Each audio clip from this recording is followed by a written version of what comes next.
nous porte dans son cœur, obligé que je vous porte aussi dans mon cœur. Afin que la transmission de ce que Dieu a mis en moi puisse vous pénétrer avec puissance. Il est glorieux et il manifeste sa gloire au travers les humains sur la terre. Seigneur, nous te bénissons. Toi, le maître de temps, tu coordonnes le temps. Mais toi, tu n'es pas dans le temps. Tu es Dieu. Tu ne connais le passé ni le futur. Car ton nom est Je suis. Tu es le Dieu présent. Nous te bénissons. Nous te rendons gloire. Sachant que Seigneur, ton plan merveilleux que tu as conçu d'avance, personne ne peut arrêter son accomplissement. Ce que tu dis finit par s'accomplir. Et nous te disons merci. Merci de nous avoir ramenés en ce lieu comme un seul homme pour célébrer la grandeur et la puissance de ton nom. Merci Seigneur, parce que nous sommes au devant de toi Seigneur pour te rendre les actions de grâce. Dans le nom de Jésus, que nous avons ainsi prié. Merci Seigneur. Amen. Tika kola pambola bino nyonso.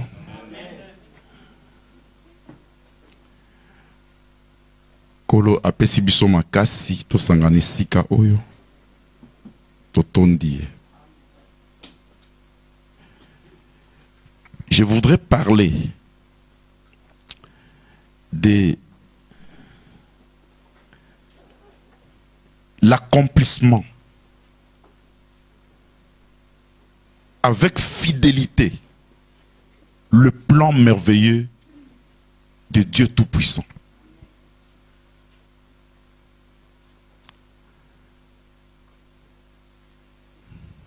Donc l'accomplissement avec fidélité du plan merveilleux du Dieu Tout-Puissant.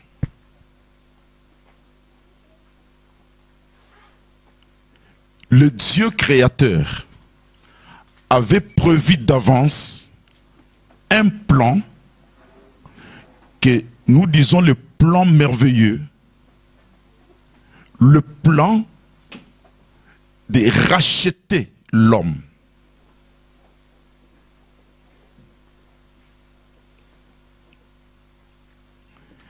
Ce que nous disons aussi en d'autres termes, le plan de la rédemption. Alléluia. C'était un plan que Dieu a préparé d'avance. Prévu que si l'homme pouvait s'égarer, comment je peux récupérer l'homme?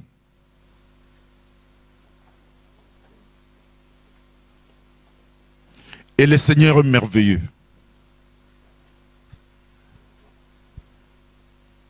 Dieu, dans son amour, il a aimé le monde et il a donné son Fils, son unique Fils, afin que quiconque croit en lui, qu'il ne périsse point, mais qu'il ait la vie éternelle. Vous qui croyez en Jésus, croyez que en le recevant, en croyant en lui, et que vous avez reçu la vie éternelle, que vous ne périrez plus jamais. Alléluia. Ça, c'était le titre. L'accomplissement avec fidélité avec aussi beaucoup d'amour de Dieu pour ses plans de la rédemption. C'est quelque chose qui a été fait avec beaucoup d'amour.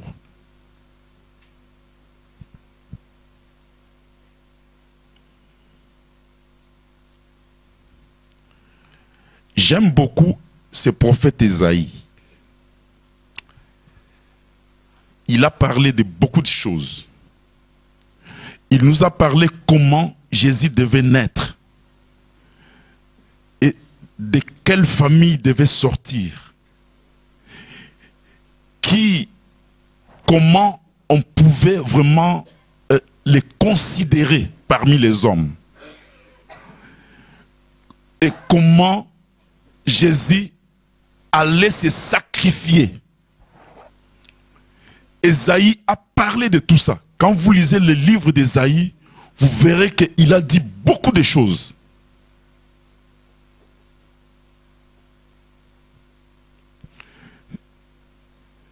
C'est pourquoi, avant de rentrer dans mon message, je voudrais encore lire un passage dans ce livre d'Ésaïe. C'est un passage qui me revient souvent.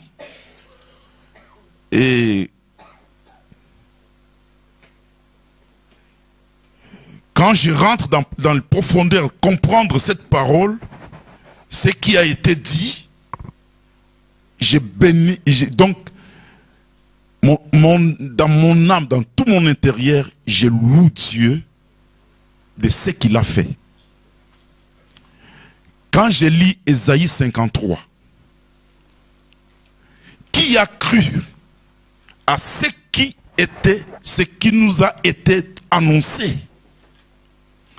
Qui a reconnu le bras de l'Éternel? Il s'est élevé devant lui comme une faible plante. Il s'est élevé devant lui comme une faible plante. Je ne suis pas encore dans mon message. Jésus s'est élevé comme une faible plante. Mais en lui, Jésus, il avait toute la puissance de Dieu. Mais il s'est levé. Il a accepté ces choses. Il s'est élevé comme une faible plante.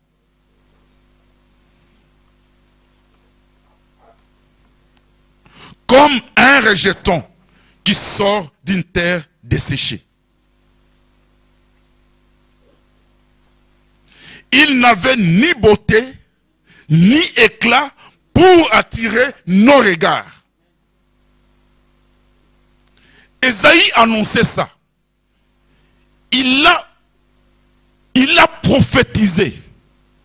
Il a parlé avant que ces choses arrivent. Il a parlé en Israël avant que ces choses arrivent.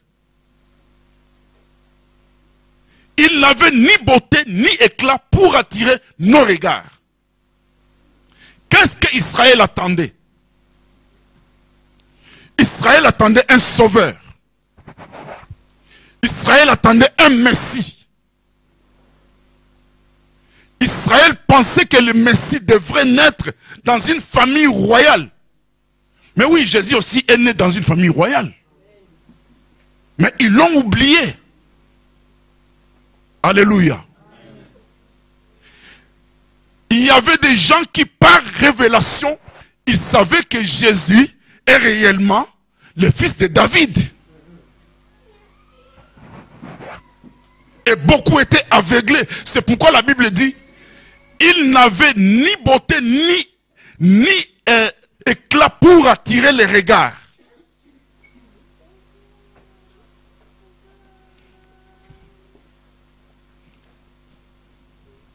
Et son aspect n'avait rien pour nous plaire. Méprisé et abandonné des hommes, homme de douleur et habitué à la souffrance, semblable à celui dont on a tout détourné le visage. C'est-à-dire que Jésus Il était comme quelqu'un qui était méprisé. Homme de douleur, habitué à la souffrance. Alléluia. Mais en lui, il y avait toute plénitude de Dieu. Il était 100% Dieu, 100% homme. Alléluia. Mais c'est pourquoi la Bible dit que il s'est fait pauvre pour nous enrichir. Il est Dieu. Il s'est diminué. Alléluia.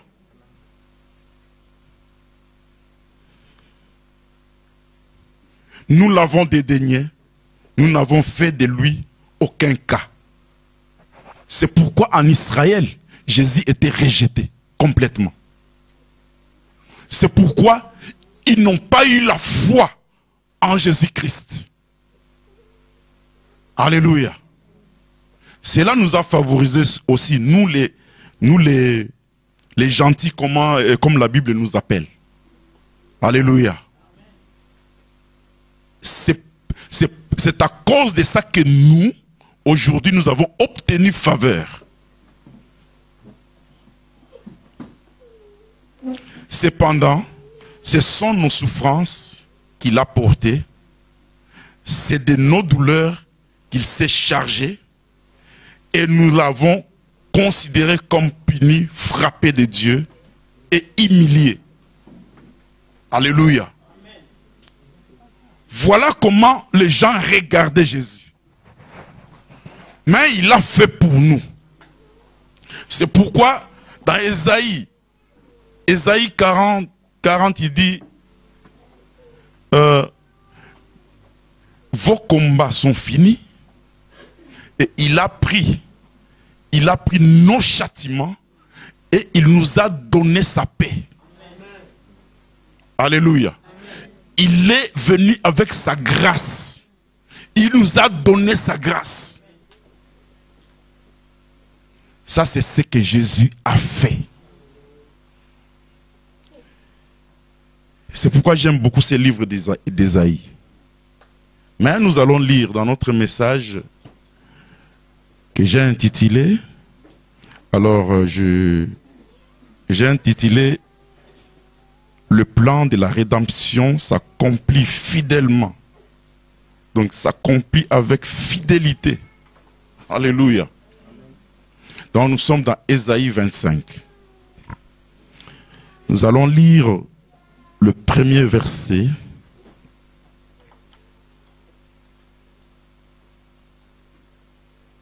Jusqu'au 5e verset.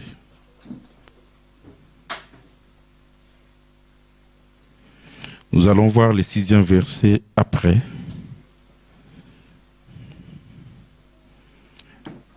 Est-ce que nous pouvons nous lever? Est-ce que chacun a sa Bible? Qu'on se lève pour lire la parole de Dieu.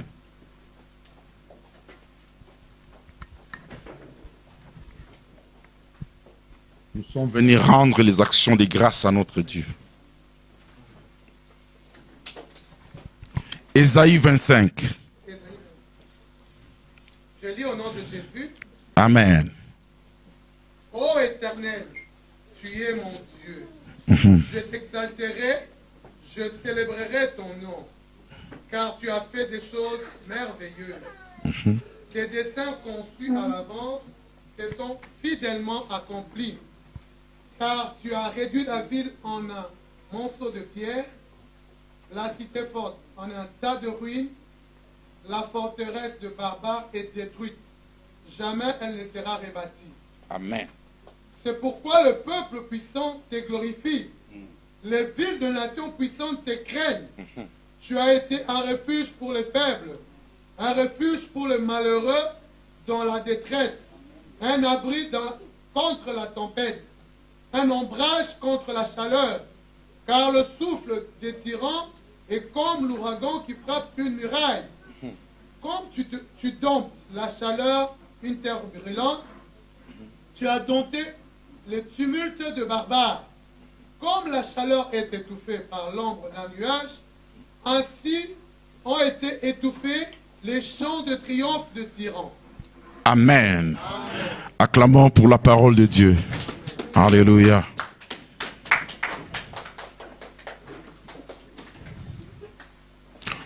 Ô Éternel, tu es mon Dieu. Je t'exalterai. Je célébrerai ton nom. Alléluia. Amen. Il y a, cette parole est sortie du fond du cœur. Il y a un ressenti qui dit, ô Éternel, tu es mon Dieu. Je te célébrerai. Je t'exalterai. Parce que tes plans merveilleux que tu as conçus d'avance s'accomplissent fidèlement. Alléluia. Personne ne peut arrêter ce que Dieu a conçu dans son plan.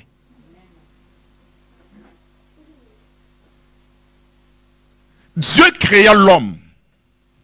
Dieu a voulu que l'homme soit le maître sur la terre. L'homme, par désobéissance, l'homme est déchu de son autorité que Dieu avait donnée.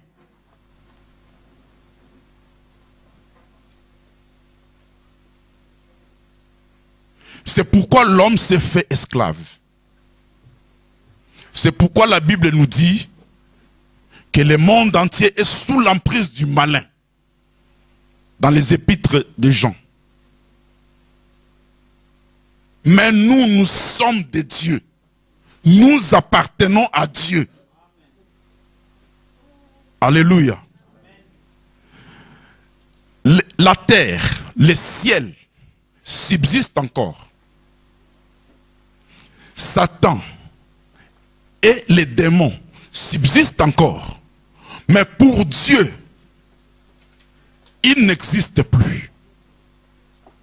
Alléluia. Pour Dieu, la terre n'existe plus. Le ciel n'existe plus. Dieu, il n'a pas le passé, il n'a pas le futur. Dieu, Dieu, tout en lui est le présent. Il est le présent. Lobio eleki na lobio ekoya et pas Nzambe biso ba tout monde rondengona mais pas Nzambe, c'est pas comme ça. On ne peut pas comprendre Dieu. Ce qui est révélé est pour nous, mais ce qui est caché est pour Dieu. Dieu est mystérieux. On ne peut pas comprendre Dieu. Alors, pourquoi je dis cela? La Bible nous dit ceci. Dieu, pour nous, il a créé une nouvelle terre et un nouveau ciel.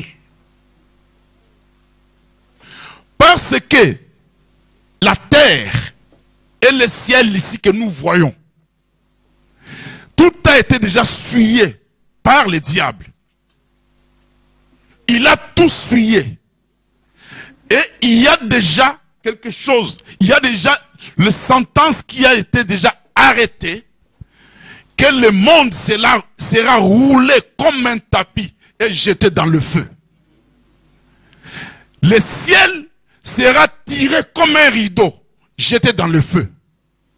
Satan et ses démons seront jetés dans le feu.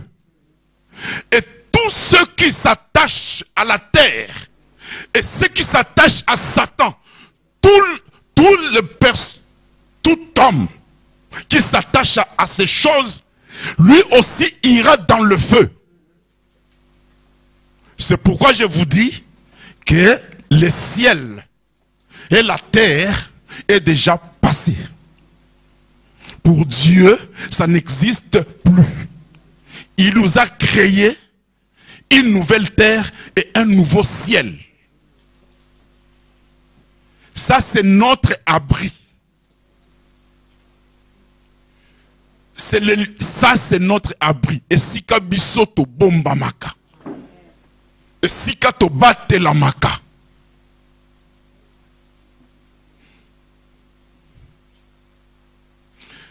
car tu as réduit la ville à un monceau de pierres, la cité forte à un tas de ruines.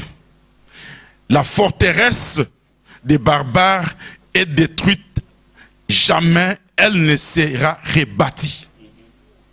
Ça, c'est le verset 2. C'est-à-dire, ici, on nous parle de Babylone et on nous parle aussi d'Égypte. Dieu, ce qu'il a fait en Égypte,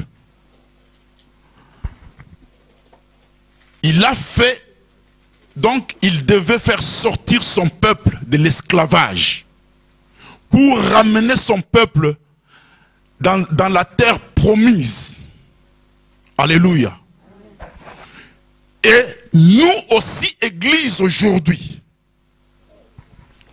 nous sommes dans cet préparatif. Alléluia. Parce que il y a une promesse qui nous concerne. Nous attendons l'enlèvement de Jésus, l'avènement de Christ. C'est ce que l'Église attend aujourd'hui. C'est ce qui s'est passé aussi avec Israël. Il devait sortir de l'Égypte pour aller dans la terre promise.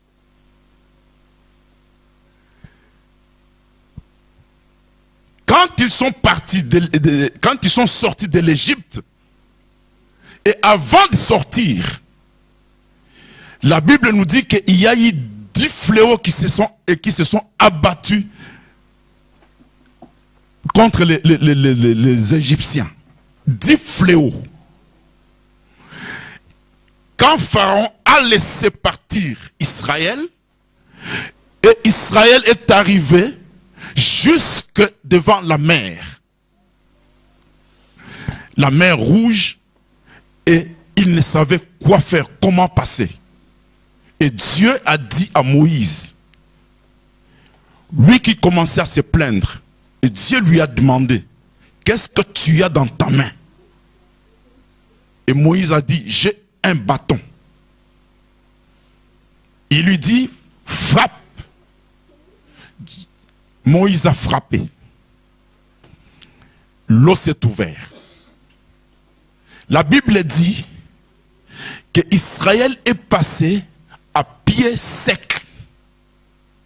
C'est-à-dire, en cet endroit, c'est comme s'il n'y avait pas de l'eau. Donc, ils ne sont pas passés dans la boue. Mais cet endroit était sec. Comme s'il n'y avait pas auparavant l'eau. Voilà la puissance de Dieu. Et Israël est passé. En passant, les Égyptiens qui arrivaient, qui rentraient dans l'eau, Dieu demanda à Moïse de frapper encore son bâton. Il frappa et l'eau se recouvre. Alléluia. Parce qu'avant de traverser, Moïse qui s'inquiétait, et Dieu et lui-même il a dit, Moïse a dit, les Égyptiens que vous voyez, vous ne les verrez plus jamais. C'est ce qui s'est passé. Mais je voudrais vous décrire un peu comment l'attitude humaine, à quoi ressemble l'attitude humaine. Alléluia. Un homme, Dieu peut faire un miracle. On est quelle heure? Presque 12 heures. Dieu peut faire un grand miracle avec toi maintenant. Mais si on doit compter, même dans des bouts de doigts, à 16 heures, s'il t'arrivait un grand problème, tu vas même oublier ce que Dieu a fait. C'est ça l'homme.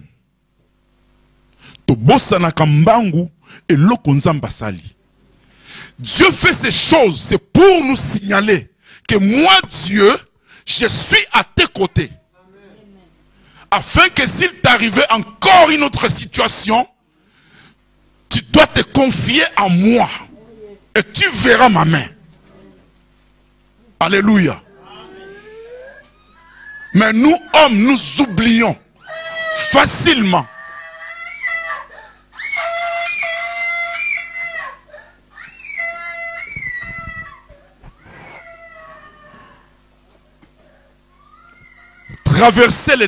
Traverser la mer, arriver dans le désert, ils ont eu soif. Et ils ont commencé à se plaindre à Moïse. Pourquoi tu nous as amenés ici? Tu devais nous laisser en Égypte. Nous étions bien en Égypte. Là où on mangeait des concombres. Là où on mangeait. Donc, il parlait contre Moïse. Là où nous mangeons des concombres. Alléluia. Tu devais nous laisser là-bas. Ça, c'est l'homme. C'est la nature de l'homme. Après avoir murmuré ainsi, Dieu, par sa compassion, par son amour, il dit, alors, je vous donne de l'eau. Moïse frappe encore sur ces rochers. Et il y a eu de l'eau. Son but. Après avoir bu de l'eau, il dit, est-ce que Dieu est-il capable de nous dresser la table ici et nous faire manger la viande? Ça, c'est la nature humaine. Je sais que tout un chacun de nous a déjà vu la main de Dieu. Je sais que tout un chacun de nous a déjà vu la puissance de Dieu. Mais quand il nous arrive des problèmes, nous oublions que Dieu existe. Nzamba lingaka keto yeba. Que azapemne na biso. Sikonde biso bato bosanaka ke nzamba zali.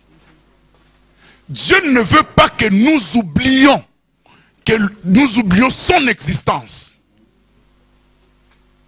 Alléluia. Dieu veut que à chaque instant et que nous puissions nous souvenir de lui.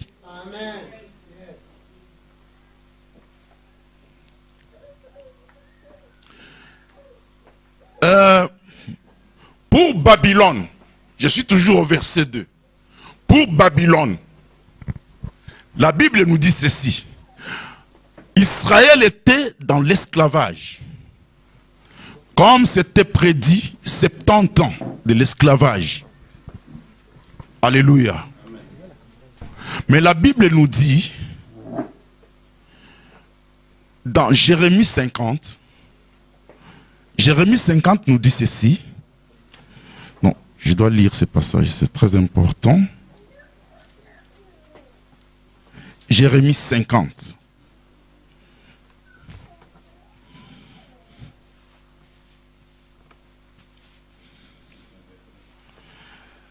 Jérémie 50.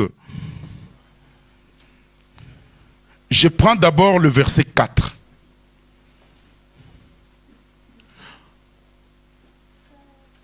En ces jours, en ce temps-là, dit l'Éternel, les enfants d'Israël et les enfants de Juda reviendront ensemble. Ils marcheront en pleurant et ils chercheront l'Éternel leur Dieu. Alléluia. Parce qu'Israël était un peu divisé. C'est ce qui s'est accompli avec le prophète Élie sur le mont Carmel.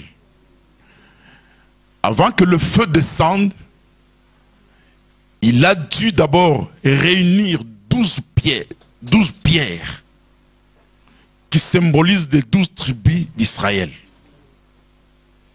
C'est avec cette force, la force de l'unité,